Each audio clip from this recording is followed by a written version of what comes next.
Bupati Pidijaya Haji Hamid Abbas membuka acara musrembang tingkat kabupaten di Aula Catering Kantor Bupati Pidijaya. Acara musrembang tingkat kabupaten ini juga dihadiri unsur Forkopimda, para SKPK, para camat dan tamu undangan terkait lainnya.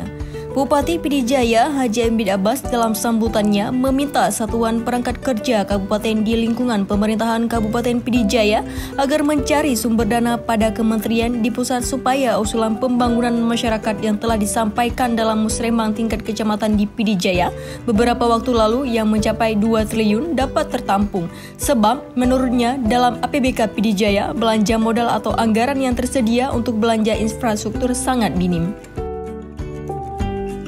Saling merasakan dari dan saling bertayang-tayang.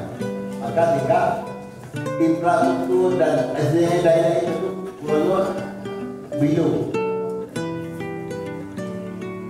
Ini yang menjadi terbaik.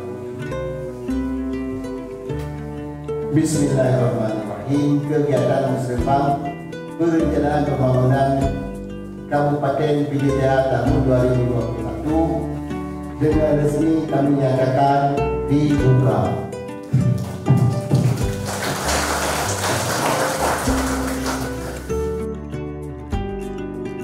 Apa yang diusulkan masyarakat dalam musrembang tingkat kecamatan adalah kebutuhan real di kecamatan mereka masing-masing.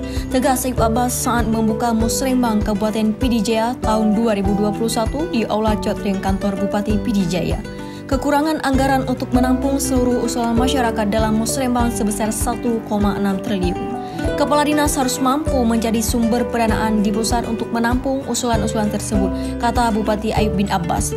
Di bidang pelayanan kesehatan, Ayub Abbas menitip pesan kepada Gubernur Aceh, Nova Iriansyah, untuk menampung pengadaan alat kesehatan CT scan di RSU Pidijaya.